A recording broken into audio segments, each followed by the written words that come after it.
అంబర్పేట ఈ నెల 27న శ్రీ సీతారాముల శోభాయాత్ర ఘనంగా నిర్వహించినట్లు కన్వీనర్ గౌతమ్ రావు తెలిపారు.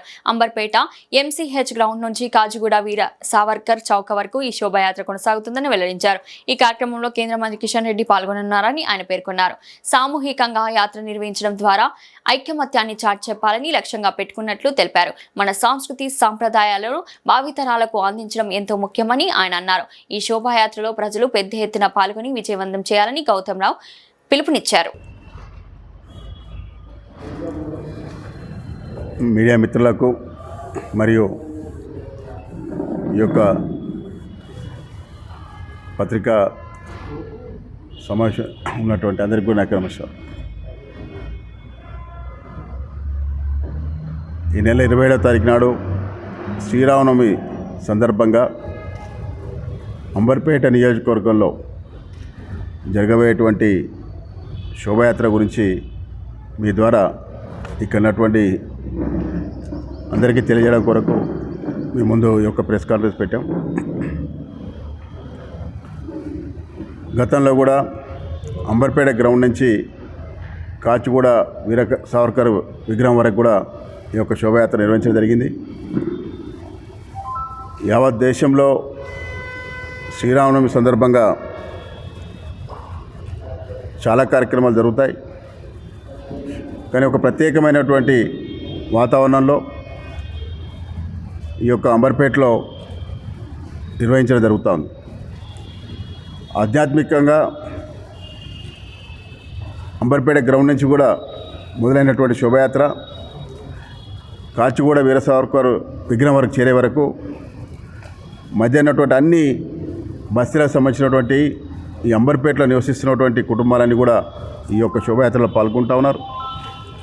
అదేవిధంగా ఈ యొక్క అంబర్పేటలో ఉన్నటువంటి సాంస్కృతికంగా కార్యక్రమాలు నిర్వహిస్తున్నటువంటి చిన్నారులు కూడా వేదికలు వేసుకొని ఏ బస్తీకి ఆ బస్తీ వచ్చి అక్కడ కార్యక్రమాలు నిర్వహిస్తూ స్వాగతం కూడా పలుకుతూ ఉన్నారు. పోయినసారి కన్నా కూడా ఎక్కువ మండపాలు వేయడం, ఎక్కువ మాతృమూర్తులు కూడా ఈ యొక్క శోభాయాత్రలో పాల్గొబోతున్నారు.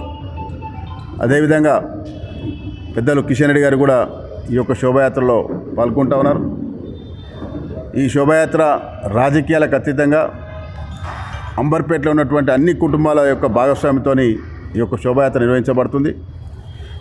కాబట్టి నేను ఒకటే మీ ద్వారా కోరుతా ఉన్నాను, అంబర్పేటలో ఉన్నటువంటి అందరినీ మన ఇళ్లలో ఆ రోజు పూజ చేసుకుంటాం, మన బస్తీలలో కూడా కార్యక్రమాలు నిర్వహిస్తాం. అవన్నీ పూర్తి చేసుకున్న తర్వాత 3 గంటలకు ప్రారంభమైనటువంటి ఈ యొక్క అంబర్పేట గ్రౌండ్ నుంచి ప్రారంభమైనటువంటి శోభాయాత్రలో మనందరం కూడా పాల్గొవాల్సినటువంటి అవసరం ఉందని చెప్పి కూడా నేను తెలియజేస్తా ఉన్నాను. ముఖ్యంగా ఈ యొక్క సామూహికంగా శోభాయాత్ర నిర్వహించడం వల్ల ఒక ఐక్యత, సమాజంలో ఒక ఐక్యత, ఒక శక్తిని ఇస్తుందని చెప్పి నేను తెలియజేస్తా ఉన్నాను. ఏదైతే మన దేశం మీద, సమాజం మీద దాడులు జరుగుతూ ఉన్నాయో వాటికి ప్రతిగా మనం కలిసి జీవన విధానం, భారతదేశం యొక్క జీవన విధానాన్ని తెలియజేయాల్సిన బాధ్యత కూడా మన మీద ఉంది. యావత్ భారతదేశంలో ఉన్నటువంటి ప్రతి ఒక్కరు కూడా ఆరాధించేటువంటి, పూజించేటువంటి రాముల వారి యొక్క శోభాయాత్రలో పాల్గొనడం కూడా మన యొక్క అదృష్టం. ముఖ్యంగా భారతీయ సమాజంలో, భారతీయ సంస్కృతిలో భాగమైనటువంటి రాముల వారి యొక్క జీవన విధానం అయితే ఉందో, వారు ఒక ఆదర్శమూర్తిగా మన ముందే అయితే వారి జీవన విధానం ఉందో, అది ప్రపంచంలోనే మానవులు ఏ విధంగా జీవించాలా, మానవ జాతి ఏ విధంగా ఉండాలా అనే దానికి ఒక నిదర్శనంగా వారు మన ముందు ఉంచినారు.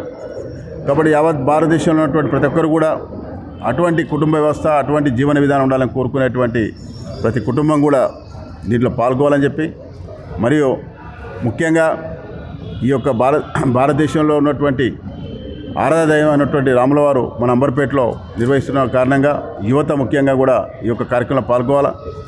మన సంస్కృతి, మన సాంప్రదాయాలు కూడా తెలుసుకోవాల్సిన బాధ్యత ఉంది. వాటిని భావితరాలకు కూడా అందించాలా.